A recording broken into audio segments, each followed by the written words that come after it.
সুপ্রিয় শিক্ষার্থীবৃন্দ, ফিরে এসেছি ইংলিশ এক্সপ্রেসের এইচএসসি রিভিশন কোর্সের আজকের ক্লাসটিতে।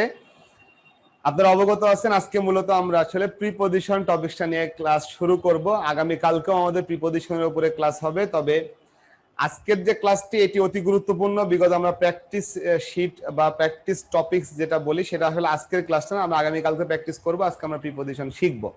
আমাদের আজকের টপিকসটি হলো প্রিপজিশন। সো আমরা প্রিপজিশন নিয়ে পড়া শুরু করব। প্রিপজিশন নিয়ে আপনাদের সবচেয়ে বড় সমস্যা হলো আপনারা প্রিপজিশনের একটি তালিকা আপনারা যে বইগুলোতে পড়েন, অ্যাডভান্সড, নবোদয় বা পাঞ্জেরি বা লেকচার, এই বইগুলোতে একটি তালিকা মুখস্থ করেন যেটার সংখ্যা হয়তো বা 900 থেকে 1000 বা 1200 সংখ্যায় অ্যাপ্রোপ্রিয়েট প্রিপজিশন আছে। এতগুলি মুখস্থ করার পরেও যখন আপনি পরীক্ষায় উত্তর করতে বসেন তখন দেখা যায় যে সবগুলি কোশ্চেন আপনি ঠিক মতন উত্তর করতে পারছেন না। এই যে সমস্যাটি, এই সমস্যাটার মূল কারণ হচ্ছে আসলে প্রিপজিশনের একেবারে গোড়ায় আসলে গলদ রয়ে গেছে। যখন গোড়ায় গলদ থাকে তখন উপরে যতই আপনি পানি দেন না কেন আসলে ফল কিন্তু আসবে না, ফলাফলটা এইভাবেই হয়। সো সেই সমস্যাটি সমাধান করার জন্য মূলত প্রিপজিশনের আজকের ক্লাস এবং আগামী কালকের ক্লাস দুটি হবে। সো সেই ক্ষেত্রে যারা আজকের ক্লাসটি করবেন তারা অবশ্যই আগামী কালকের ক্লাসে এর একটি ফল বা সুফল দেখতে পাবেন। যারা আজকের ক্লাসটি করবেন না, আগামী কালকে কিন্তু অনেক কিছুই বুঝতে তাদের সমস্যা হবে। সো আমি আপনাদের কাছে প্রথমে আশা করব যে আজকের ক্লাসের শুরু থেকে শেষ পর্যন্ত অবশ্যই টোটাল ক্লাসটুকু দেখবেন। তবে ক্লাসের সবচেয়ে বড় বা সবচেয়ে আকর্ষণীয় যে বিষয়টি সেটি কিন্তু ক্লাসের একেবারে শেষ অংশে দেখানো হবে। তো যেটা বলছিলাম সেটা হচ্ছে আমরা আজকে প্রিপজিশন পড়া শুরু করব। আমরা তাহলে আজকের ক্লাসে চলে যেতে চাই। আমাদের আজকের ক্লাসের টপিকস হলো প্রিপজিশন। সো যেটা বলছিলাম আমরা আজকে প্রিপজিশন পড়বো। আমরা আজকে ক্লাসে চলে যাচ্ছি। আশা করি আপনারা আমার ক্লাসের বোর্ডটি দেখতে পাচ্ছেন, হোয়াইট বোর্ড। দুঃখিত ভাই, এটা হোয়াইট বোর্ড না, এটা হলো গ্রিন বোর্ড। সো এই গ্রিন বোর্ডে আমরা ক্লাসটি করব। আমরা আসলে ক্লাসটি নিচ্ছি ইংলিশ এক্সপ্রেসের নিজস্ব ক্লাসরুম থেকে। সেখান থেকে আপনারা ক্লাসটি দেখছেন। HSC English preparation total revision course এবং সম্পূর্ণ বিনামূল্যে যেটি আপনাদের কাছে চলে আসছে। তো যাই হোক, আমরা আজকে ক্লাসে ঢুকে পড়ছি। আমাদের আজকের টপিকসটি হলো প্রিপজিশন। সো আমরা প্রথমে প্রিপজিশনের যা শিখেছি আগে সেটা একটু দেখব। প্রিপজিশনের প্রি শব্দের অর্থ হলো পূর্বে, আর পজিশন যদি বলি তাহলে পজিশন শব্দের অর্থ হলো অবস্থান। সো আমি যদি প্রিপজিশন শব্দটিকে বলি, ভেঙে চুরে বলি, তাহলে প্রিপজিশন মানে হচ্ছে পূর্বে অবস্থান। এখন প্রশ্ন হলো আমরা যে প্রিপজিশন গুলো ব্যবহার করি সেগুলো নিশ্চিতভাবেই কারো না কারো পূর্বে বসে, আর যার পূর্বে বসে আসলে মূলত প্রিপজিশন কোনটা হবে সেটা আসলে সেই ওয়ার্ডটি নির্ধারণ করে দেয়। কিন্তু আমরা যখন অ্যাপ্রোপ্রিয়েট প্রিপজিশন পড়ি তখন কিন্তু বিষয়টি এমন মনে হয় না, তখন মনে হয় আসলে ওয়ার্ডটি আগের কারোর সাথে রিলেটেড। লক্ষ্য করেন, আপনি কিন্তু মুখস্থ করেছেন অ্যাবাইড বাই, অ্যাবাইড ইন, এভাবে অ্যাপ্রোপ্রিয়েট প্রিপজিশনের একটি তালিকা মুখস্থ করেছেন। তাহলে এই তালিকাটি যদি আপনি দেখেন তাহলে আপনার কাছে যেটা মনে হবে সেটা হচ্ছে প্রিপজিশন আগের ওয়ার্ডের সাথে সম্পর্কিত। আসলে প্রিপজিশন আগের ওয়ার্ডের সাথে সম্পর্কিত না, প্রিপজিশন আসলে পরের ওয়ার্ডের সাথে বাক্যের অন্যান্য ওয়ার্ডের কি সম্পর্ক সেটা প্রকাশ করে দেয়। এখন চলে আসি, প্রিপজিশন কার পূর্বে অবস্থান করে। প্রিপজিশন অবস্থান করে নাউনের পূর্বে, অথবা অবস্থান করে প্রোনাউনের পূর্বে, অথবা অবস্থান করে কোনো নাউন ফ্রেজের পূর্বে, অথবা আমরা বলি নাউন তুল্য কোনো কিছুর পূর্বে। নাউন তুল্য। এখন আপনি বলতে পারেন যে নাউন তুল্য কোনো কিছু বলতে আসলে কি বোঝাচ্ছে। নাউন তুল্য মানে নাউনের কাজ করতে পারে এমন, নাউনের কাজ করতে পারে এমন যেগুলো আছে, অর্থাৎ এটা হতে পারে জিরান্ড, জিরান্ডের পূর্বেও কিন্তু প্রিপজিশন বসতেই পারে। সুতরাং এভাবে আমরা বলি প্রিপজিশন হচ্ছে নাউন অথবা প্রোনাউন অথবা নাউন তুল্য বা নাউন ফ্রেজ, নাউন তুল্য কোনো কিছুর পূর্বে যে পার্টস অফ স্পিচ ব্যবহৃত হয় সেটা হলো প্রিপজিশন। তাহলে প্রিপজিশন বসে কোনো নাউনের পূর্বে এবং কি কাজটা করে, কাজটা হলো বাক্যের অন্যান্য যে ওয়ার্ডগুলো আছে তার সাথে এই নাউনটার কি সম্পর্ক সেটা বলে দেয়। কোন নাউনটার? যে নাউনের পূর্বে বসলো সেই নাউনটার। তার মানে আমরা যখন প্রিপজিশনের কোশ্চেন সলভ করব আমাদেরকে অবশ্যই এই কথাটি মাথায় রাখতে হবে। কোন কথাটি?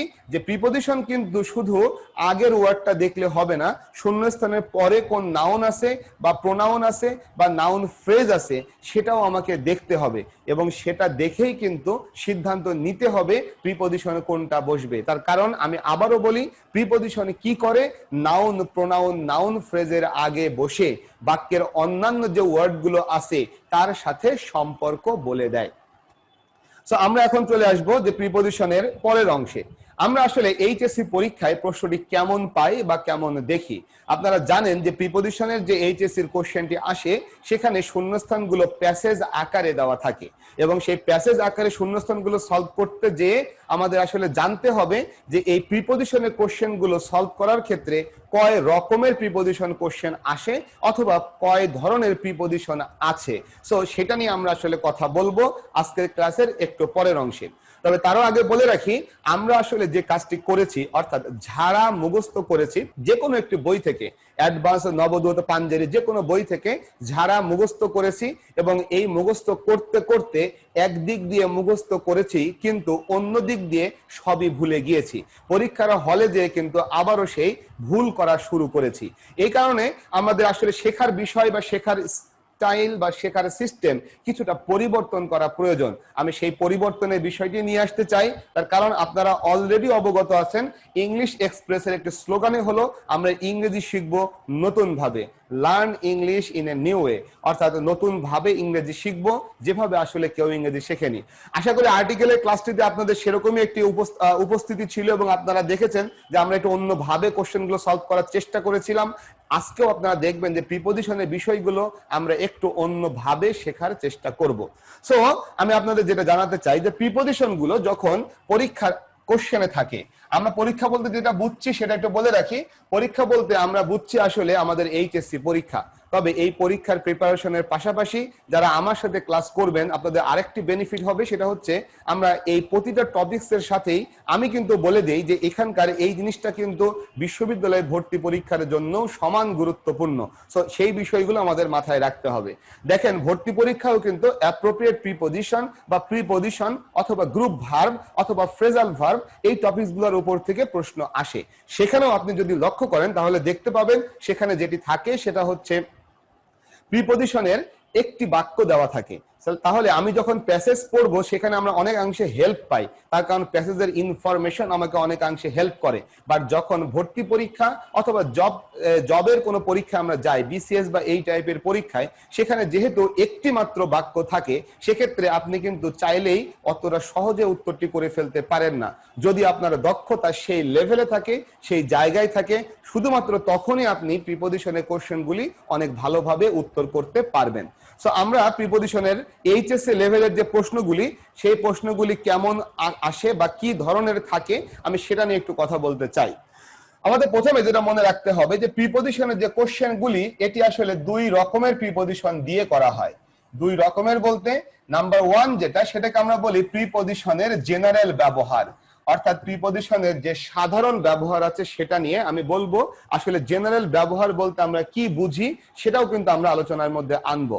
একই সাথে প্রিপজিশনের আরেকটি ব্যবহার যেটা হলো অ্যাপ্রোপ্রিয়েট ব্যবহার, এটা দিয়েও কিন্তু প্রশ্ন পরীক্ষায় আসে। প্রশ্ন হলো এই দুটি বলতে আমি আসলে কি বোঝাচ্ছি। আমি আবারও বলি, আমরা প্রিপজিশনে শিখছি একটু নতুন ভাবে, আসলে যেভাবে আপনি আসলে শিখেননি।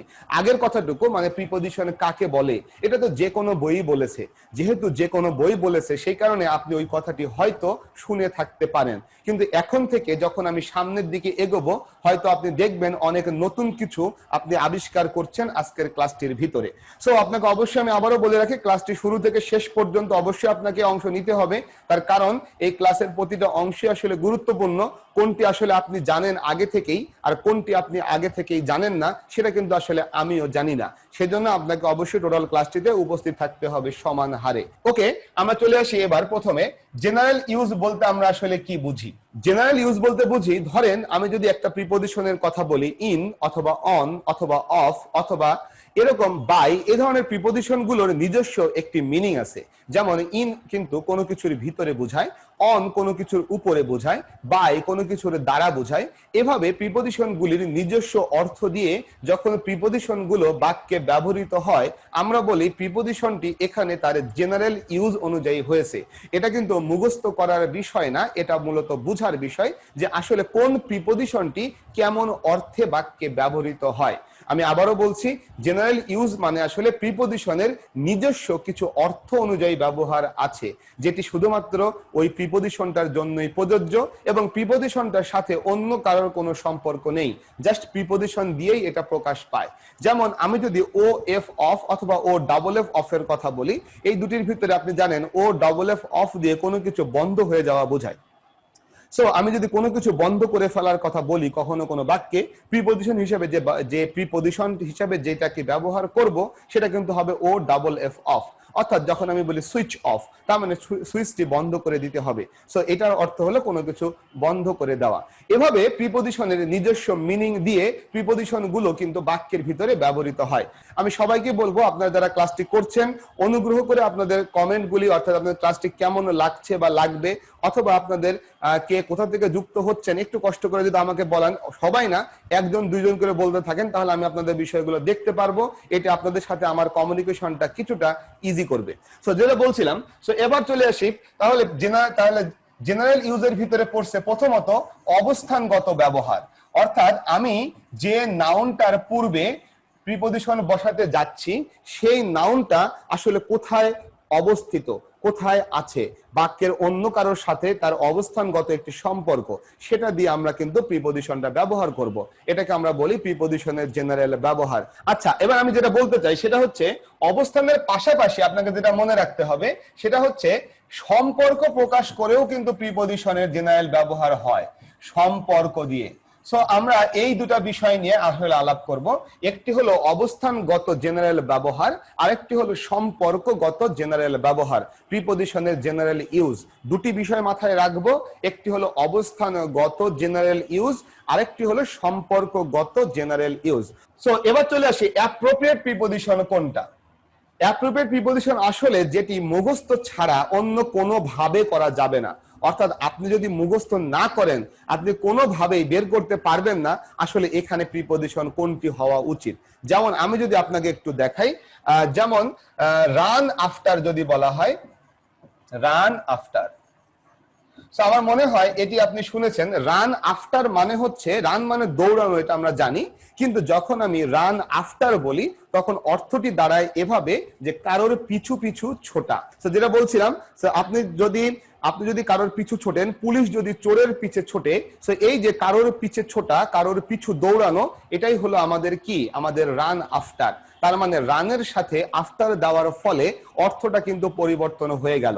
এবার আপনি যদি প্যাসেজের লাইনটা পড়ে অথবা প্যাসেজের ইনফরমেশনটা জেনে আপনি যদি দেখেন যে কারোর পিছু দৌড়ানো বা কারোর পিছু ছোটা বোঝাচ্ছে, তখন আপনি সেখানে অবশ্যই রানের সাথে কিন্তু আফটার দিতে হবে, অন্য কোনো কিছু দেওয়া যাবে না। এবার আপনি বললেন যে না, আমি কারোর পিছু পিছু ছুটবো না, আমি এবারে ধীরে ধীরে হেঁটে হেঁটে যাব, তখন কারো পিছু পিছু হাঁটা অর্থাৎ কাউকে অনুসরণ করা, সেটা কিভাবে হয়? তখন আমরা কিন্তু ওয়াক দিব, ওয়াকের সাথে কি দিব, আফটার দিব। ওয়াক আফটার মানে কারোর পিছু পিছু হাঁটা, রান আফটার কারো পিছু পিছু ছোটা, ওয়াক আফটার কারো পিছু পিছু কি, হাঁটা। যদি গো আফটার বলি, কারো পিছু পিছু যাওয়া। অর্থাৎ এই যে এভাবে যদি আমরা গ্রুপগতভাবে জিনিসগুলো জানি, এরা কিন্তু আসলে অ্যাপ্রোপ্রিয়েট ইউজ বা অ্যাপ্রোপ্রিয়েট প্রিপজিশন, যেটি আপনাকে মুখস্থ রাখতে হবে। কেন মুখস্থ রাখতে হবে? আমি যদি আরো একটা এক্সাম্পল দেই, আমি যদি এবার একই রকমের একটা এক্সাম্পল দেই, সেটা হচ্ছে লুক আফটার।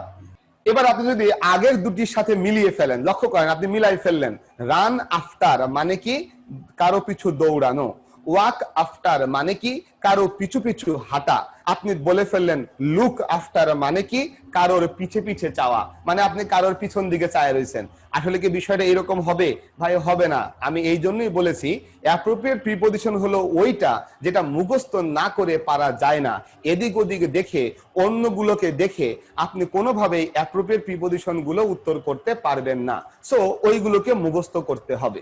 প্রশ্ন হলো তাহলে আমরা অ্যাডভান্স নবোদয় পাঞ্জেরি বা লেকচার এই সমস্ত বইগুলোই যে 900, 950 থেকে 1100, 1200 ওয়ার্ডের তালিকা দেখলাম, তাহলে ওগুলো কি ভাই? ওইগুলোর ভিতরে আপনি যদি আজকে আরেকবার বইটা নিয়ে বসেন তাহলে লক্ষ্য করবেন ওইগুলোর ভিতরে কিছু আছে যেগুলো আপনাকে মুখস্থ করতেই হবে, কারণ অর্থটি একটু ভিন্ন অর্থ দেয়। আবার কিছু আছে যে মুখস্থ করার দরকার নেই, তার কারণ জেনারেল ইউজ আজকে আমরা যেটা শিখবো সেটা দিয়েই সেটাকে সলভ করা যায় বা সেটা দিয়েই ওটাকে মনে রাখা যায়। আমরা অনেক সময় এই 950, 1000 মুখস্থ করতে যে আমরা কিন্তু ব্যর্থ হই, কারণ ভুলে যাই অথবা এলোমেলো করে ফেলি। তার কারণ আসলে এতগুলি মুখস্থ করার প্রয়োজন হয় না। আজকের ক্লাসের পরে আপনারা যে কাজটি করবেন, এই তালিকাটি বের করবেন যে কোনো একটি বই থেকে, একটা করে ওয়ার্ড পড়বেন এবং বাংলা করে দেখবেন যে আমি যে জেনারেল ইউজ শিখালাম সেটা দিয়ে কোনটাকে সলভ করা যায়। তাহলে সেইগুলো আপনি মুখস্থ করা লাগবে না, এটা এমনি পারবেন। আর যেগুলি করা যায় না শুধু সেইগুলি মুখস্থ করবেন। আশা করি আমার কথাগুলো বোঝা গেছে। একটু কষ্ট করে কমেন্ট অংশে জানিয়ে ফেলেন যে বিষয়গুলো বুঝতে পেরেছেন কিনা। একটু দ্রুত জানাতে হবে যে আমি যে কথাগুলো বললাম এইটুকু আপনাদের বোধগম্য হয়েছে কি না। ইয়েস ইয়েস ইয়েস, রায়তুল ইসরাম বুঝতে পেরেছেন, ধন্যবাদ আপনাকে। সো এবার আমরা যেটা দেখবো যে আমাদের জেনারেল ইউজের যে দুটি অংশ, একটি হলো অবস্থানগত জেনারেল ইউজ এবং আরেকটি হলো সম্পর্কগত জেনারেল ইউজ। সো এই দুইটা নিয়ে আমাদের কাজ করতে হবে। আচ্ছা ঠিক আছে, আমরা আসলে আজকে যেটা করব সেটা জেনারেল ইউজের প্রথমে দেখব অবস্থানগত বিষয়টা, যে কিভাবে অবস্থান দিয়ে আমরা বের করি, তারপরে হচ্ছে সম্পর্কগত বিষয়টা দেখব। সো আমরা আসলে চলে যাচ্ছি সেই সম্পর্ক এবং অবস্থানগত বিষয়।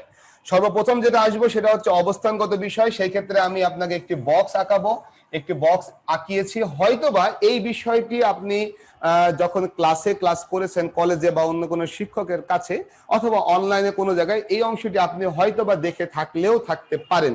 বাট এই ক্লাসের আরো কিছু অংশ থাকবে বা এর ভিতরেও কিছু থাকবে যা টোটালটা হয়তো আপনি দেখেননি অথবা টোটালটা আপনি হয়তো বুঝেননি। সো আজকে হয়তোবা আপনাদের বোঝার বিষয়টি ক্লিয়ার হয়ে যাবে। দেখেন, আমি যদি বলি কোনো কিছু যদি এরকম কোনো কিছুর উপরিতলে লেগে থাকে, কোনো কিছু যদি আমাদের এরকম কোনো কিছুর উপরিতলে লেগে থাকে, তখন আমরা বলি এটা যেহেতু লেগে আছে সো এটি হবে হচ্ছে অন, অর্থাৎ কোনো কিছুর উপরে লেগে আছে। সো আমি দেখবো যে নাউনটার আগে প্রিপজিশন বসাতে হবে সেই নাউনটা কোনো কিছুর উপরে লেগে আছে কিনা। ধরেন আমি যদি বলি the book is on the table, তাহলে আমরা বুঝতে পারলাম অন দ্য টেবিল। অন হলো কেন? কারণ টেবিলের উপরিতলে কিছু একটা লেগে আছে। সো আমাকে দেখতে হবে যে উপরিতলে কোনো কিছু লেগে আছে কিনা, মানে টাচড অবস্থায়, স্পর্শ করা অবস্থায় আছে কিনা। যদি এটা একটু উপরে থাকে, কিছুটা উপরে থাকে, তাহলে আমরা বলবো এটা হবে হচ্ছে ওভার। উপরে আছে তবে সেটা ধরা ছোঁয়ার ভিতরে, তখন সেটা হবে হচ্ছে ওভার। একটু উপরে, লেগে নাই, একটু উপরে তবে ধরা ছোঁয়ার মধ্যে, তখন সেটা কি হবে? ওভার হবে। এবার যদি অনেক উপরে চলে যায়, যেটা ধরা ছোঁয়ার বাইরে, তখন সেটা হবে হচ্ছে অ্যাবাভ। আমি আবারও বলি কথাটা, কোনো একটা কিছু কোনো একটা কিছুর উপরে, কোনো একটা কিছুর উপরে লেগে আছে, টাচড অবস্থায় আছে, তখন আমরা বলবো এটা হবে অন। এবার লেগে নেই, সংস্পর্শে নেই, একটু উপরে আছে তবে ধরা ছোঁয়ার ভিতরেই, আমরা সেটাকে বলবো হচ্ছে ওভার। যখন সেটা ধরা ছোঁয়ার বাইরে চলে যাবে, অনেক উপরে, তখন সেটা হবে হচ্ছে অ্যাবাভ। এটা হলো অন, ওভার এবং অ্যাবাভ, এই তিনটা জিনিসের একটি ইজি ভার্সন বা সহজ ভার্সন, যেটা আমাদের এইচএসসি পরীক্ষায় কাজে লাগবে। কিন্তু আমাদের মনে রাখতে হবে আমাদের এইচএসসি পরীক্ষার পরে একটি বড় পরীক্ষা কিন্তু হবে, আজ অথবা কাল এটা হবেই ভাই। তার কারণ বিশ্ববিদ্যালয় ভর্তি পরীক্ষা কখনোই অটো দিয়ে হয় না, অবশ্যই আপনাকে কি করতে হবে? পরীক্ষা অংশ নিতে হবে। সো যেটা বলছিলাম যে আমরা এখন যেটা শুনলাম, লেগে থাকলে অন হয়, একটু উপরে তবে ধরা ছোঁয়ার ভিতরে, তাহলে ওভার হয়। আর যখন সেটা কি হয়? যখন সেটা ধরা ছোঁয়ার বাইরে চলে যায়, তখন সেটা অ্যাবাভ হয়। সো এবার দেখি, এটা হলো ইজি ভার্সন। তবে যখন বিশ্ববিদ্যালয়ে ভর্তি পরীক্ষায় যাবেন তখন কিন্তু এই ইজি ভার্সন দিয়ে উত্তর অনেক ক্ষেত্রেই করতে পারবেন না। তখন আপনাকে অবশ্যই কি করতে হবে? এটার অ্যাডভান্সড ভার্সনটি জানতে হবে। প্রশ্ন হলো অ্যাডভান্সড ভার্সন কোনটা? সেটা হলো, আমরা যদি বলি অনের কথাটা, অনটা নিয়ে আমাদের কখনো কোনো সমস্যা হয় না। তার কারণ অন মানেই হলো অবশ্যই লেগে থাকতে হবে উপরিতলে, অর্থাৎ কোনো কিছুর উপরের তলে এটা লেগে থাকতে হবে। আর ওভার মানে হচ্ছে লেগে থাকার বাইরে, মানে লেগে থাকবে না। সমস্যা হলো ওভার আর অ্যাবাভ নিয়ে, এই দুটা নিয়ে আমাদের মেইনলি কনফিউশন হবে। ওভার মানেও লেগে থাকা, যেটা বলছিলাম সেখানে এবার চলে আসি। যেটা বলছিলাম তাহলে এটার অ্যাডভান্সড ভার্সনটা কোনটা, যেটা আমাদের বিশ্ববিদ্যালয়ে ভর্তি পরীক্ষায় লাগবে? তো সেটা হলো, অ্যাডভান্স ভার্সনটা হলো এই ওভার আর অ্যাবাবের মধ্যে পার্থক্য। ওভার আর অ্যাবাভ এই দুটার ভিতরে পার্থক্যকারী বিষয়টা হলো অ্যাক্সিস বা অক্ষ। আপনি জানেন অ্যাক্সিস বা অক্ষ মানে হচ্ছে একটা ফিক্সড জিনিস।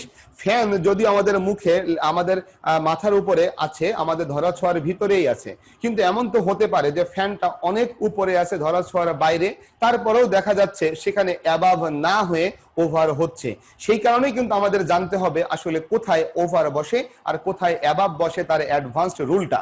এটা হলো, যদি আপনি দেখেন যে যে জিনিসটি উপরে আছে সেটি চলমান, তবে একটি নির্দিষ্ট অক্ষের সাথে ফিক্সড আছে, অর্থাৎ ফ্যান কিন্তু একটা জায়গায় ফিক্সড থেকে সে ঘুরছে। এই যে ফিক্সড যে জিনিসটা, এটাই কিন্তু তার অক্ষ, এই অক্ষের সাথে সে ঘুরছে। সুতরাং তখন আমরা বলি এখানে কিন্তু আসলে অ্যাবাভ হওয়ার সুযোগ নেই।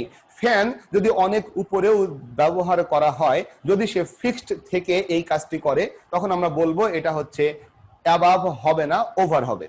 আবার আমি যদি বলি অ্যাবাবের বিষয়টা, দেখেন যখন একজন ব্যাটসম্যান, অর্থাৎ আমি যদি বলি ধরেন বিরাট কোহলি ব্যাট মারলো, অর্থাৎ বলটি তখন ছক্কা হয়ে গেল, আমরা এই 6 মারাকে বা ছক্কাকে কি বলি? আমরা কি অ্যাবাভ বাউন্ডারি বলি নাকি ওভার বাউন্ডারি বলি? আমরা ওভার বাউন্ডারি বলি। তাহলে প্রশ্ন হলো, কেন ওভার বাউন্ডারি হলো, কেন অ্যাবাভ বাউন্ডারি হলো না? এটা তো ফিল্ডার যারা ছিল তাদের ধরা ছোঁয়ার বাইরে দিয়ে চলে গেছে, তাহলে তো এটা অ্যাবাভ বাউন্ডারি হওয়ার কথা। ভাই এখানে মূল বিষয়টা, এটা আসলে অ্যাক্সিস বা অক্ষের সাথে রিলেটেড। যারা বিজ্ঞান বিভাগের ছাত্র অথবা ছাত্রী, আমার এই কথার পরের অংশটুকু বুঝতে তাদের জন্য খুব সহজ হবে। সেটা হলো, যখন ব্যাটসম্যান বলটি মারে তখন এটি নিচে থাকে, অর্থাৎ এখানে, এবং এভাবে উঠে যে সেটা কিন্তু এভাবে আবার মাটিতে ফিরে আসে। তার মানে একেবারে ভূমি থেকে শুরু হয়ে সর্বোচ্চ উচ্চতায় উঠে আবারও ভূমিতে ফিরে আসে, যেটাকে পদার্থ বিজ্ঞানের ভাষায় আমরা বলি প্রাস বা প্রাসের গতি। এবং আমরা যারা পড়েছি তারা জানি প্রাসের গতি হলো প্যারাবোলা, অর্থাৎ অনেকটা অর্ধবৃত্ত আকৃতির, তবে এটা আমি বলি তীর ধনুকের মতন অনেকটা এরকমের আর কি। সো সেই ক্ষেত্রে এই যে গতিটি, এটার কিন্তু একটি অক্ষ আছে, আমরা জানি যেটি সর্বোচ্চ উচ্চতা বরাবর ভূমিতে অবস্থান করে। এই যে অক্ষটি, এই অক্ষ থাকার কারণে আমরা কখনোই ছক্কাকে বলতে পারি না অ্যাবাভ বাউন্ডারি, আমরা সব সময় বলি ওভার বাউন্ডারি।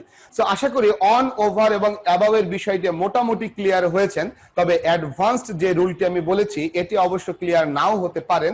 যখন আপনাকে রিয়েল কোশ্চেন গুলো দেখাবো ভার্সিটি অ্যাডমিশনের প্রেক্ষাপটে, তখন আপনি এই বিষয়টি ক্লিয়ার হয়ে যাবেন। এবার আমরা চলে আসি, যদি বক্সের ভিতরে, অর্থাৎ কোনো সীমানার ভিতরে কোনো কিছু থাকে, তখন কি হয়?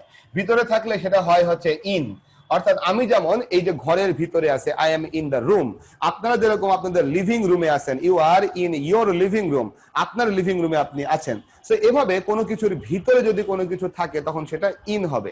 যেমন আমি যদি বলি the pen is in the box, কলমটা আছে বক্সের ভিতরে, আপনি এখানে ইনসাইডও ব্যবহার করতে পারেন, ইনসাইড দ্য বক্স একই কথা, ইন দ্য বক্স বললেও একই কথা, ইনসাইড দ্য বক্স বললেও কিন্তু সেম কথা। সো এই যে ইন বা ইনসাইড, সেটা কি প্রকাশ করে? কোনো কিছুর ভিতরে আছে, অলরেডি ভিতরে বিরাজমান সেটা। এবার যদি আপনি ভিতরে থেকে বাইরে বের হন, তখন সেটা হবে হচ্ছে out of. Out of, out of মানে কি? আউট অফ মানে ভিতর থেকে বাইরে যাওয়া। মনে করেন আমি হেঁটে হেঁটে ভিতর থেকে বাইরে, রুমের ভিতর থেকে বাইরে গেলাম, তাহলে আই ওয়াকড, যেহেতু হাঁটাহাঁটি করেছে, হাঁটা ওয়াক, তাহলে I walked out of the room, তার মানে আমি হেঁটে রুমের ভিতরে থেকে বাইরে গেলাম। সো এই আউট অফ একাই বলে দিচ্ছে যে আপনি আসলে ভিতরে ছিলেন এবং ভিতর থেকে বাইরে গেলেন। পরীক্ষার হলে কে বলে দিবে আউট অফ হবে? পরীক্ষার হলে প্যাসেজের ইনফরমেশন বলে দিবে। এই যে আই বলতে যাকে বোঝাচ্ছে সে আসলে কোথায় ছিল, হয়তোবা আগের কোনো বাক্যে বলা থাকবে সে রুমের ভিতরে ছিল। সো যখন সে রুমের ভিতর থেকে বাইরে গেল, ওয়াক শব্দটি দেওয়া থাকবে, আমি জাস্ট আউট অফ লিখে দিব, তার কারণ সে ভিতর থেকে যখন বাইরে যাচ্ছে, প্যাসেজের ইনফরমেশন আমাদের এটা দিচ্ছে, তখন আমরা বুঝতে পারছি যে সেখানে আসলে আউট অফ দিতে হবে। একইভাবে আমরা যদি বাইরে থেকে ভিতরে ঢুকি, অর্থাৎ ছিলাম বাইরে, ঢুকলাম ভিতরে, তখন হবে হচ্ছে ইনটু, অর্থাৎ বাইরে থেকে ভিতরে ঢুকলে হয় ইনটু, ভিতর থেকে বাইরে বের হলে হয় আউট অফ। ধরেন আমি এবার বাইরে থেকে রুমের ভিতরে প্রবেশ করলাম, তাহলে হেঁটে হেঁটে প্রবেশ করলাম, তাহলে কি হবে? I walked into the room, আমি হেঁটে রুমের ভিতরে ঢুকলাম। আমি যদি বলি না আমি হেঁটে ঢুকিনি, আমি দৌড়ে ঢুকেছি, তাহলে I ran into the room, দৌড়ে রুমের ভিতরে ঢুকলাম। লক্ষ্য করেন যখন আমি বললাম দৌড়ে ঢুকলাম, তাহলে রান ইনটু, দৌড়ে ঢুকে পড়লাম, হেঁটে ঢুকলাম, গো ইনটু, ওয়াক ইনটু, এগুলো ব্যবহার করলাম।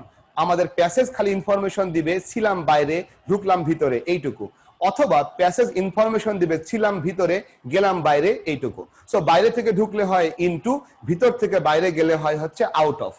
এবার কোনো কিছু যদি বাইরে থেকে ঢুকে কোনো একটা কিছুর ভিতর দিয়ে সেট করে বের হয়ে চলে যায় তখন সেটা হয় হচ্ছে থ্রো। ভিতর দিয়ে সেট করে চলে যাচ্ছে তখন সেটা কি হয়? থ্রো হয়, থ্রো। ধরেন আমি যদি বলি আমি জানালা দিয়ে বাইরে দেখলাম, প্রাকৃতিক দৃশ্য দেখলাম ভাই, জানালা দিয়ে বাইরে দেখলাম, তাহলে I looked through the window, I looked through the window, জানালার ভিতর দিয়ে আমি দেখলাম। অথবা আমি যদি বলি আমি দরজার ভিতর দিয়ে বাইরে দেখলাম তাহলে কি হবে? আই লুকড থ্রো দি ডোর, দরজার ভিতর দিয়ে। একইভাবে আমি যদি বলি আমি কাঁচের ভিতরে দিয়ে তাকে দেখলাম তাহলে আই লুকড থ্রো দি কি হবে? Through the glass. অথবা যদি বলি আমি দরজার ছিদ্র দিয়ে তাকে দেখলাম তাহলে কি হবে? আই লুকড থ্রো দি কি হোল অফ দি ডোর, দরজার ছিদ্র দিয়ে দেখলাম, যেটা পিপিং হোল বলা হয়, উকি দিয়ে দেখার জায়গা সেটা। এবার আমি যদি এর সাথে আরেকটু বলি ভিতর দিয়ে ঢুকে চলে গেল। এবার আমি যদি নদীর কথা বলি, নদীর এবার দেখেন আমি যখন ভিতর দিয়ে যাচ্ছি এক পাশ থেকে আরেক পাশে যাচ্ছি তবে এটা ভিতর দিয়ে ভেদ করে যাচ্ছি তখন হলো থ্রো। আর যখন নদীর এপার থেকে আমি ওপারে যাচ্ছি, নদীর এপার থেকে ওপারে যাচ্ছি, অথবা যদি আমি রাস্তার কথা চিন্তা করি, দেখেন রাস্তার এপার থেকে আমি ওপারে যাচ্ছি, তখন কি করব আমরা? তখন কি আমি থ্রো দি রোড দিব?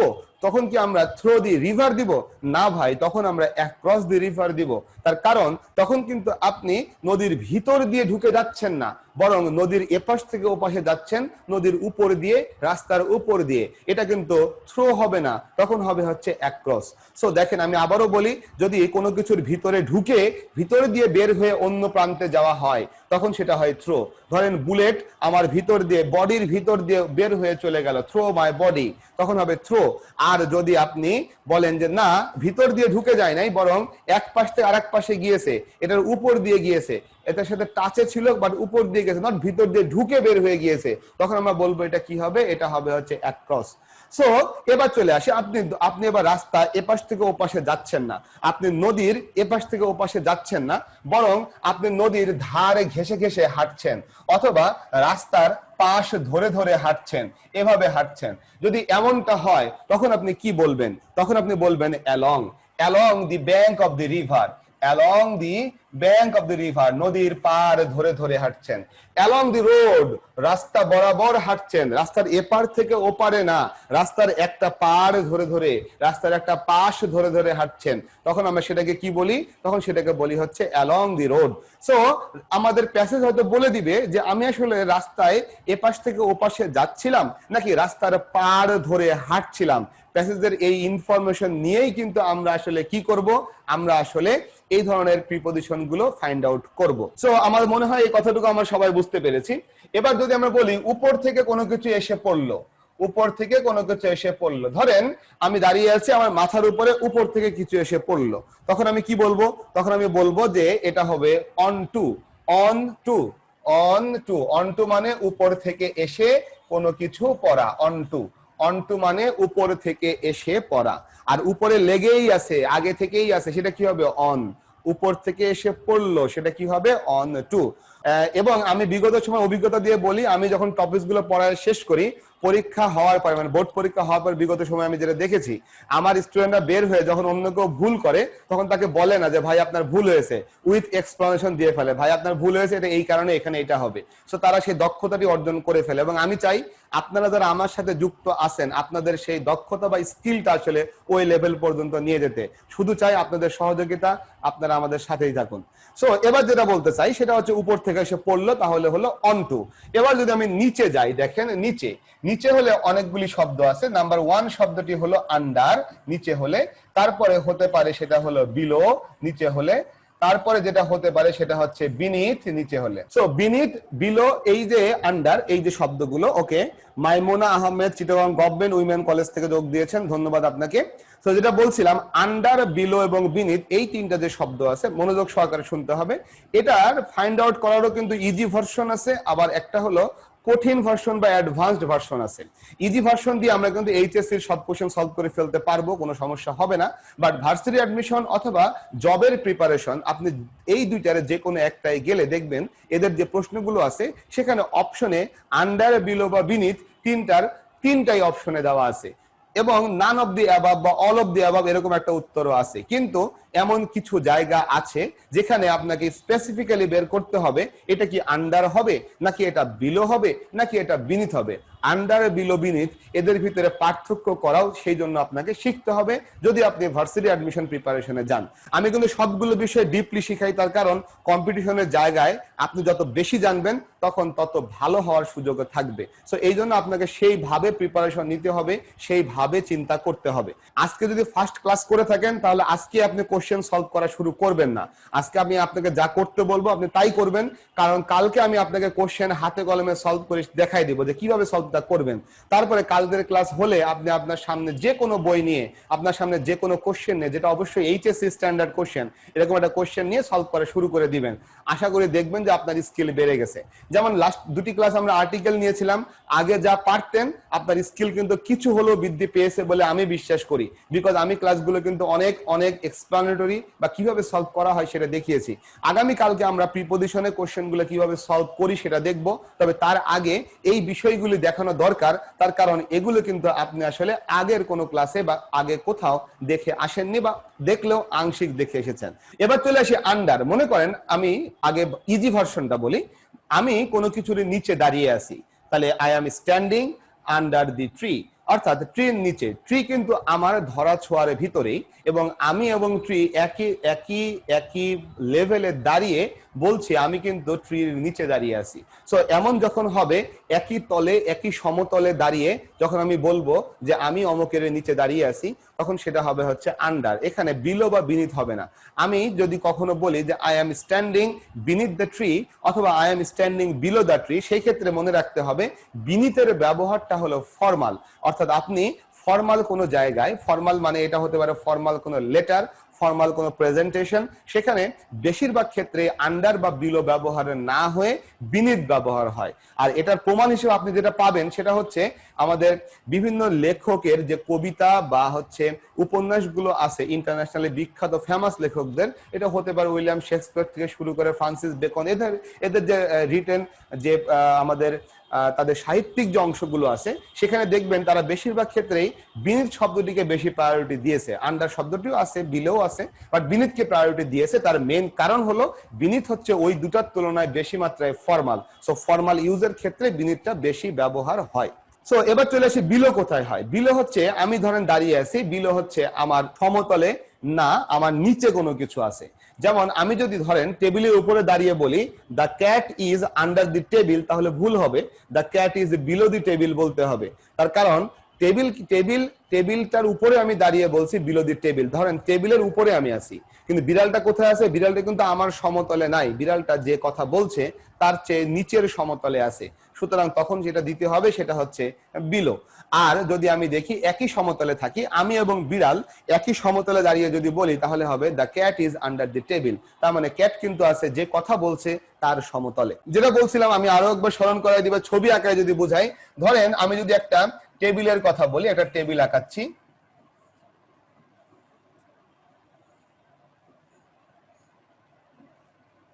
ধরেন এটা হলো টেবিল এবং এটা হলো আমাদের মেঝে, যে মেঝের উপরে টেবিলটা আছে আসলে। এখন আমি এখানে দাঁড়িয়ে আছি, কোথায় দাঁড়িয়ে আছি দেখেন, আমি আসলে মেঝেতে দাঁড়িয়ে আছি। এবার বিড়ালটা মনে করেন এখানে টেবিলের নিচে আছে, তাহলে বিড়ালটা আছে টেবিলের নিচে, আমি এবং বিড়াল কিন্তু একই সমতলে। এবার যখন আমি কথাটা বলবো, আমি বলবো কথাটা আমি এবং বিড়াল একই তলে আছি, সেম তলে থেকে আমি এবার কথাটা বলছি দ্য ক্যাট ইজ, কি বলবো? আন্ডার দি টেবিল বলবো। অর্থাৎ আমি যদি আপনাকে বলি the cat is under the table, look the cat is under the table, আপনি বুঝে নেবেন বিড়াল এবং আমি একই তলে থেকে কথাটা বলছি। আমি আবারও বলতেছি, আমি আপনাকে বললাম লুক, দেখো the cat is under the table, তাহলে বুঝতে হবে কি আমি এবং বিড়াল কোথায় আছি? একই তলে আছি। এবার মনে করেন আমি ভয় পেয়ে গেছি, বিড়াল দেখে অনেকে ভয় পায় না, ভয় পেয়ে লাফ দিয়ে টেবিলের উপরে উঠছে। ধরেন আমি এবার টেবিলের উপরে দাঁড়িয়ে আছি, টেবিলের উপরে দাঁড়িয়ে এবার বলছি look the cat is, this is below the table. এবার বিড়াল কিন্তু ভাই আমার তলে নাই, বিড়াল আমার তলের চাইতে নিচে কোনো জায়গায় আছে, তখন সেটা কি হবে? বিলো হবে। আশা করি বিলো আর আন্ডারের ভিতরে পার্থক্যটা বুঝতে পারছেন। আমি বিনিতের কথায় যাব, আগে বিলো আন্ডার এটুকু বুঝে নেন। বিলো হচ্ছে জিনিসটা আমি মানে কথক বা যে কথা বলছে সে যে তলে আছে তার চেয়ে নিচে আছে। আর আন্ডার হলো সে এবং সেটা একই তলে তবে অন্য কিছুর নিচে আছে। আমি একটু বলি এবার বিনিথ যে শব্দটি আছে, বিনিথ বিনিথ শব্দটাও কিন্তু হচ্ছে আমি যে তলে আছি সেই তলের নিচে, তবে মনে রাখতে হবে এটা অনেক বেশি নিচে এবং সেটা ধরা ছোঁয়ার বাইরে। ধরেন আমি যদি বলি আমাদের নিচে কিন্তু নরম অংশ আছে, মানে আমাদের নিচে বলতে আমাদের নিচে মাটি, মাটিরও অনেক নিচে খুললে সেখানে এখনো কিন্তু নরম বা তরল ম্যাগমা বা হচ্ছে কি বলে এটা লাভার মতন জিনিস এখনো আছে, কারণ পৃথিবীর অভ্যন্তর এখনো কিন্তু শুকায়নি, সো এখনো সেটা তরল অবস্থায় আছে। সো তখন আমরা বলবো যে আসলে এটা বিনীত হবে, তার কারণ বিনীত হচ্ছে আমার তলের নিচে কোনো জায়গায় এবং সেটা অবশ্যই আমার ধরা ছোঁয়ার বাইরে কোথাও।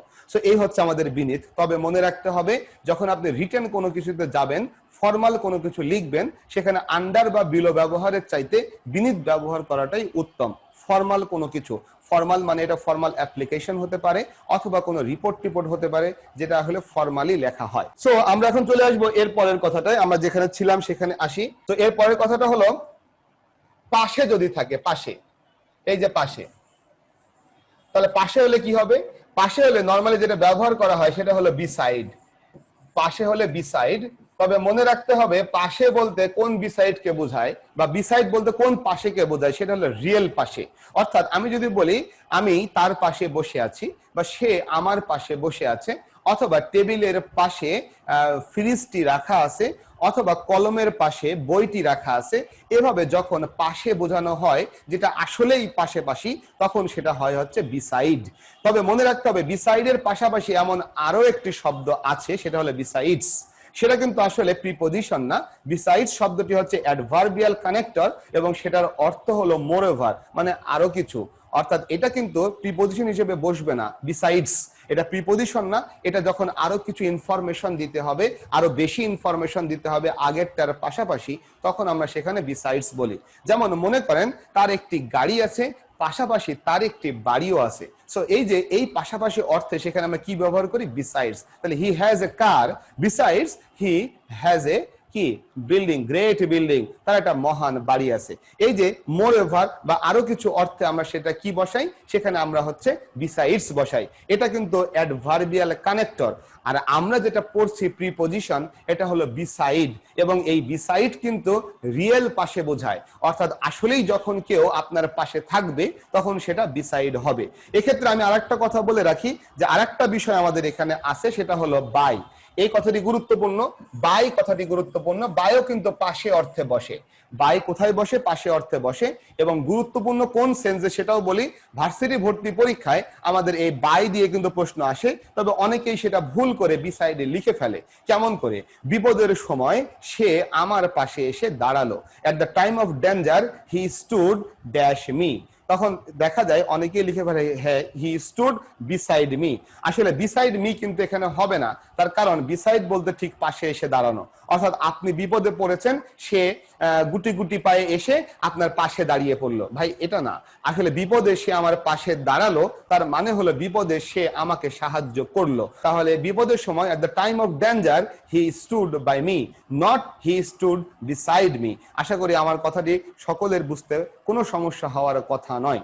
সো বাই এবং বিসাইডের পার্থক্য আমরা বুঝে ফেলেছি, আন্ডার বিলো বিনিথ বুঝে ফেলেছি, ওভার অন এবং অ্যাবভ এর পার্থক্য বুঝে ফেলেছি, অ্যাক্রস বুঝেছি, অ্যালং বুঝেছি, থ্রো বুঝেছি, ইনটু বুঝেছি, আউট অফ বুঝেছি, এবং ভিতরে থাকলে ইন হয়, উপর থেকে এসে পড়লে অন টু হয়, এটাও বুঝেছি।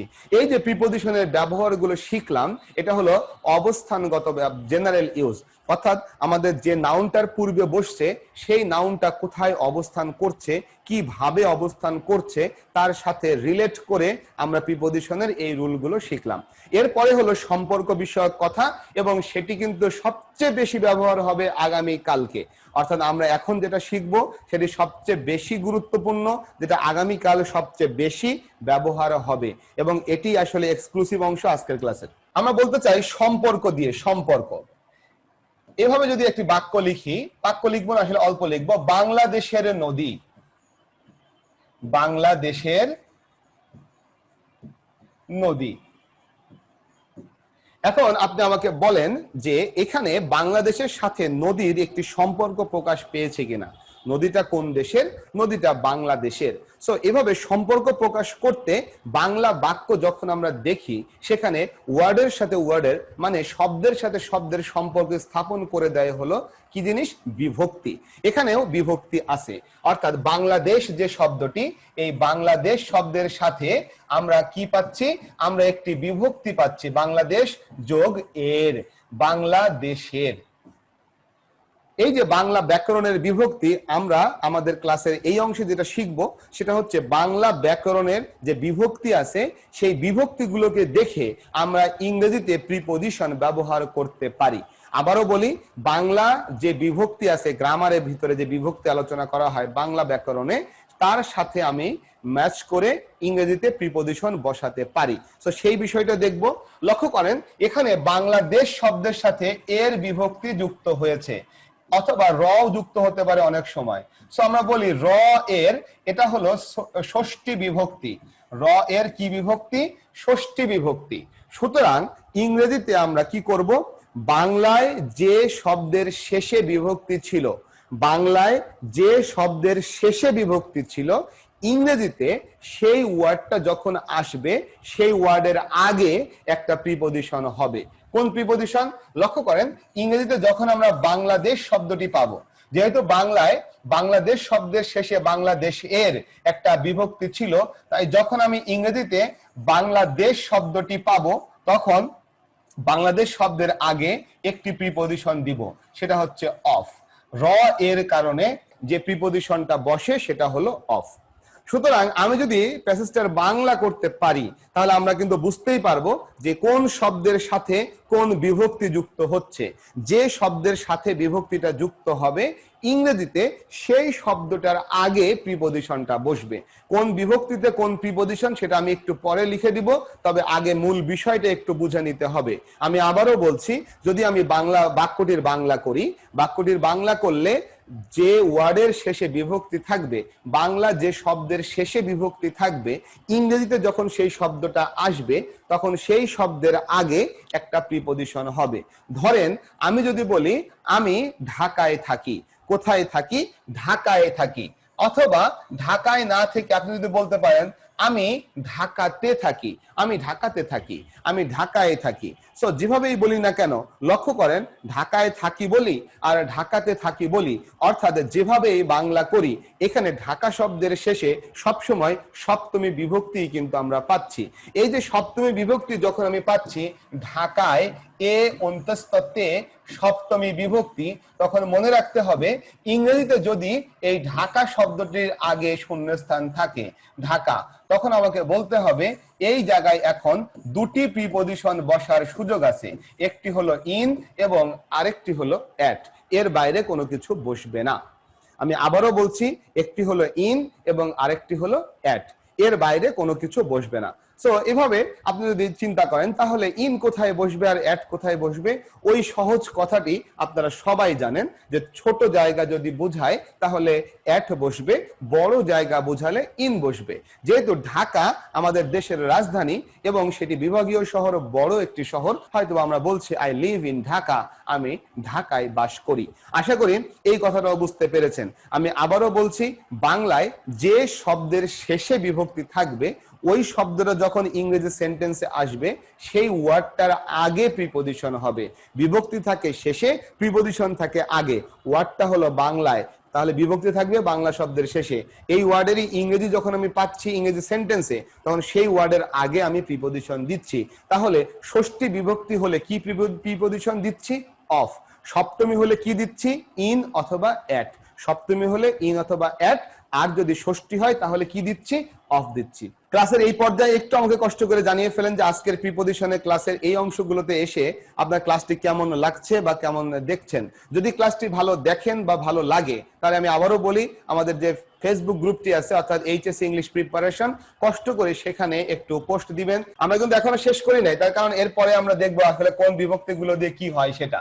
সো আমরা এখন চলে আসি বিভক্তির বিষয়ে। দেখেন, প্রথমা বিভক্তি যদি হয়, প্রথমা, প্রথমা যে বিভক্তি, এটা হলে কোনো বিভক্তি থাকে না। আমরা জানি প্রথমা বিভক্তি হলো শূন্য বিভক্তি, সেখানে কোনো বিভক্তি থাকে না। ওকে, বাঁধন বলছেন অস্থির লাগছে। আচ্ছা, শ্রাবণী বলছেন এত ইজিতে প্রিপজিশন বোঝা। ভাই আগামীকাল যখন আমি প্র্যাকটিসটা করাবো তখন দেখেন আজকের এই কথাগুলো দিয়ে কিভাবে সলভ করি। এর বাইরে হয়তো বা 2টা বা 3টা থাকবে, মানে 10টা শূন্য স্থানে 2টা বা 3টা পাওয়া যাবে যেটা মুখস্থ।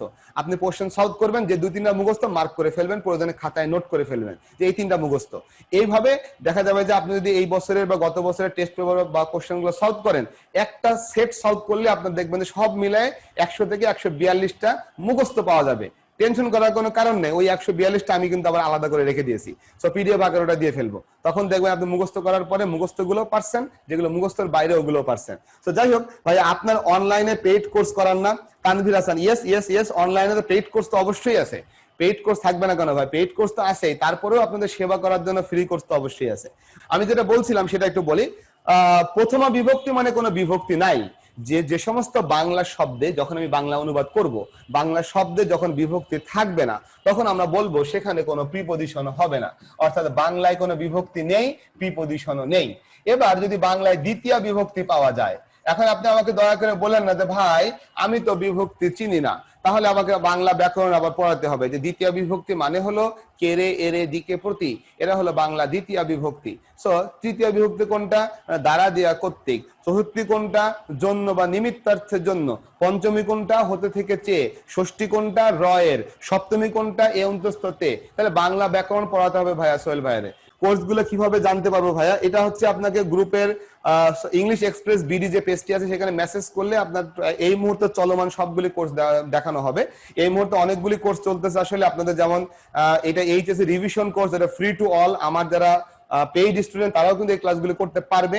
এর পাশাপাশি পেইড ব্যাচ হিসেবে এইচএসসি ফার্স্ট ইয়ার, অর্থাৎ যারা নিউ ফার্স্ট ইয়ার তাদের একটা ব্যাচ চলতেছে, এইচএসসি নিউ সেকেন্ড ইয়ার তাদের ব্যাচ চলতেছে, তারপরে ভার্সিটি অ্যাডমিশনের একটা ভার্সিটি অ্যাডমিশনের ব্যাচ চলতেছে, মেডিকেলের সাথে চলতেছে। সো এরকম অনেকগুলো পেইড ব্যাচ চলতেছে ভাইয়া। সো যাই হোক, তানভীর হাসান আশা করি উত্তরটি পেয়েছেন আপনি। আচ্ছা, দ্বিতীয়তে হলে তার দ্বিতীয়তে হয় হচ্ছে টু, দ্বিতীয় থাকলে টু হয়। তার মানে আপনি যদি কোনো বাংলা শব্দের সাথে কে, রে, এরে, প্রতি, দিকে এমন পান, তখন সেখানে কি দিবেন? টু দিবেন। অর্থাৎ আমি যখন বলি আমি ঢাকা যাচ্ছি, I am going to Dhaka, Dhaka যাচ্ছি মানে আমি ঢাকায় কিন্তু যে পৌঁছাইনি, ঢাকার দিকে যাচ্ছি। সুতরাং কোনো দিকে বোঝাতে গেলে সেখানে কি হয়? টু হয়। এই বিভক্তিগুলো অনেক সময় হয়তো বাংলা অনুবাদে আমরা বের করতে পারবো না, তবে আমরা সেন্সটা বুঝে নেব আসলে এখানে বাক্যের মিনিংটা কোন সেন্সে আছে। ঢাকা যাচ্ছি, আমি ঢাকা যাচ্ছি, তার মানে ঢাকার দিকে আসি, ঢাকার পথে আসি। কোন দিকে গেলে কি হয়? টু হয়। দিকে, প্রতি, কে রে এরে, প্রতি, দিকে। সো তখন সেটা কি হয়? টু হয়। ওকে, এবার চলে এসে তৃতীয় বিভক্তি। তৃতীয় বিভক্তির ক্ষেত্রে আমরা বললাম তৃতীয় বিভক্তি হলো দ্বারা, দিয়া, কর্তৃক। সেই ক্ষেত্রে আমাদের তৃতীয় বিভক্তি দুটি ব্যবহৃত হয়, একটি হলো বাই আর একটি হলো উইথ। অর্থাৎ যার দ্বারা বুঝাবে। অর্থাৎ মনে করলাম রহিমের দ্বারা কাজটি সম্পাদিত হয়েছে, রহিমের দ্বারা, তখন আমাকে বুঝতে হবে রহিম শব্দের আগে দ্বারা, তৃতীয় বিভক্তি, রহিম শব্দের আগে আমাকে প্রিপজিশন বসাতে হবে। সো রহিম যেহেতু ব্যক্তি, রহিম যেহেতু কাজটি করতে পারে, আমরা রহিমকে বলি ডুয়ার অথবা এজেন্ট। এমন ক্ষেত্রে আমরা বাই বসাই। সো আমরা বলি দ্বারা অর্থ দিলে যদি ডুয়ার থাকে অথবা এজেন্ট থাকে, তখন সেখানে আমরা বাই বসাই। অর্থাৎ যার কাজ করার সামর্থ্য আছে সেটা হলো ডুয়ার বা এজেন্ট। উইথ বসে কখন? যখন দ্বারা অর্থ দিবে তবে সেটা ইনস্ট্রুমেন্ট দ্বারা হবে। ইনস্ট্রুমেন্ট মানে যন্ত্র, কার্য সম্পাদন করার যন্ত্র। যেমন আমি যদি বলি ছুরি দিয়ে আমটি কাটা হলো অথবা ছুরি দ্বারা আমটি কাটা হলো, তাহলে এখন প্রশ্ন হলো এখানে কি হবে? এখানে ছুরি বা নাইফ দ্বারা, নাইফ কিন্তু আমাদের কাজটি করা হচ্ছে কোনটা? কাটা কাজ। এই কাটা কাজের ইনস্ট্রুমেন্ট, কাটা কাজের যন্ত্র হলো এই নাইফ। তখন আমরা বলবো যে নাইফ যেহেতু একটা ইনস্ট্রুমেন্ট, এখানে বাই দি নাইফ হবে না, হবে কি? With the knife. তাহলে দি ম্যাঙ্গো কাটা হয়েছে, পাস্ট টেন্স ওয়াজ কাট, তাহলে কি হবে? উইথ দি নাইফ, অর্থাৎ ছুরি বা নাইফ দিয়ে। আশা করি আমার কথাটি বুঝতে সমস্যা হওয়ার কথা না। তাহলে উইথও হতে পারে তৃতীয় বিভক্তির ক্ষেত্রে, বায়ও হতে পারে তৃতীয় বিভক্তির ক্ষেত্রে। এবার যদি আসি চতুর্থী বিভক্তি, চতুর্থী বিভক্তি কোনগুলো? চতুর্থী বিভক্তি হলো নিমিত্ত বোঝায়, নিমিত্ত মানে উদ্দেশ্য, নিমিত্ত বোঝায়। এবং তখন বাংলায় কি আসে? জন্য আসে। অর্থাৎ উদ্দেশ্য বোঝাতে, নিমিত্ত বোঝাতে কি হয়, জন্য হয়। লক্ষ্য করেন আমরা যারা ক্লাসটি করছি অনেকেই কিন্তু রোমান্টিক ভাবে মাঝে মাঝে ডায়লগ দিয়েছি, আমার জীবন তোমার জন্য, অর্থাৎ আমার জীবন তোমার জন্য। কার জন্য? তোমার জন্য। জন্য কার সাথে আছে? তোমার জন্য, তোমার সাথে আছে। সুতরাং আমি যখন তোমার মানে তুমি ইউ শব্দটি পাবো তখন আমি বলবো ফর ইউ, অর্থাৎ যার সাথে জন্য তার আগে ইংরেজিতে ফর হবে। এবার তাহলে আমরা বলে যাই যে নিমিত্ত অর্থে যদি জন্য বোঝায় তাহলে সেখানে কি হবে, ফর হবে। তবে মনে রাখতে হবে এরকমের আরো জন্য অর্থে কিন্তু টুও কিন্তু বসে অনেক সময়, অর্থাৎ বাংলা করে আমি জন্য পেলাম সেখানে টু বসে পড়লো, তখন তো বলবেন যে ভাই সোহেল ভাই তো ভুল পড়াইছে, জন্য হলে ফর হয় কিন্তু এখানে দিচ্ছি টু, কারণটা কি ভাই? হ্যাঁ, এই কারণটাও জানতে হবে। মনে রাখতে হবে যদি কোনো কাজের জন্য হয়, কোনো ক্রিয়ার জন্য, তখন সেখানে টু হয়, সেখানে ফর হয় না। কেমন করে? আমি এখানে এসেছি পড়ানোর জন্য, তাহলে কি হবে? To teach. আপনারা এখানে এসেছেন শেখার জন্য, তাহলে কি হবে? To learn.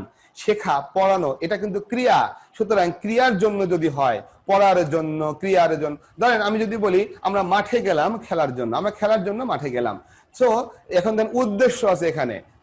আমি কিন্তু সবসময় খেলার জন্য নাও বলতে পারি। ধরেন আপনি বাংলা করে বললেন আমরা মাঠে খেলতে গেলাম, তখন বললেন ভাই এ অন্তস্থ তে পেয়েছি খেলতে, তাহলে আমি এখানে কি দিব? ইন বা অ্যাড দিব। ভাই হবে না তো, কারণ নিমিত্ত অর্থ লেখা, নিমিত্ত মানে কি? উদ্দেশ্য, উদ্দেশ্য বোঝাচ্ছে। আমার জন্য আমার জন্ম তোমার জন্য, তাহলে উদ্দেশ্যটা কি? তুমি, তোমার জন্য আমার জন্মটা হয়েছে, সো উদ্দেশ্য বুঝাবে, তখন সেখানে জন্য আসবে।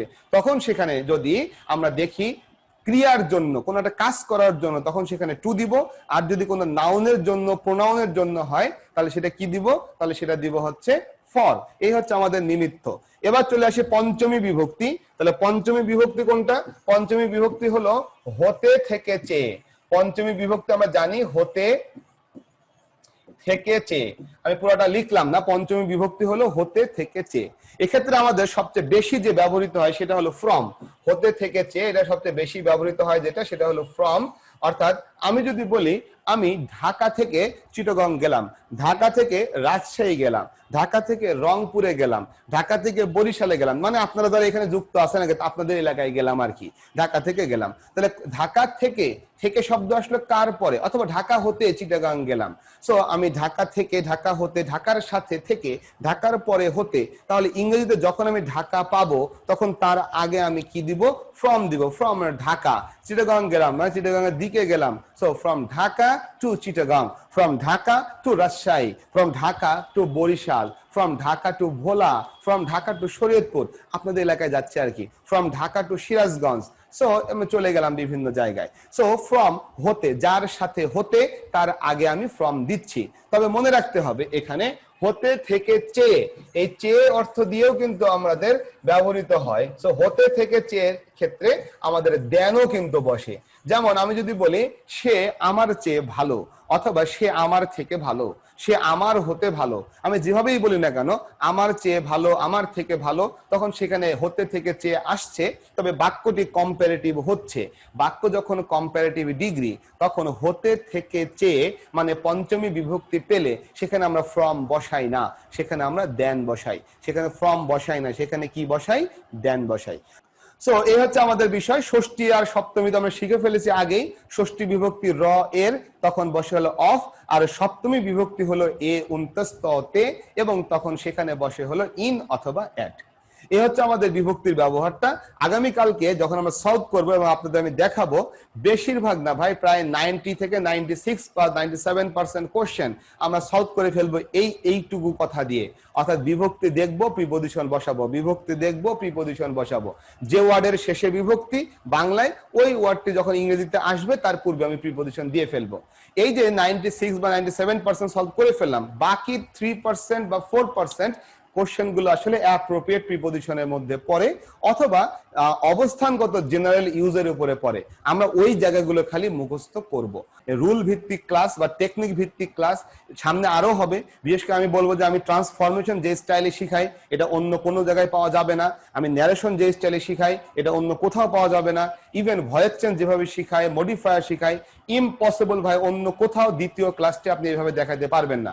সো যাই হোক, আমাদের সলভ ক্লাসটি যদি আপনারা আজকে ক্লাসটি করেন এবং আগামী কালকে সলভ ক্লাসটিতে থাকেন, আমার মনে হয় আজকের ক্লাসটি আপনার লাগবে না, বিকজ আপনারা খাতায় নোট নিয়েছেন, দ্যাটস এনাফ।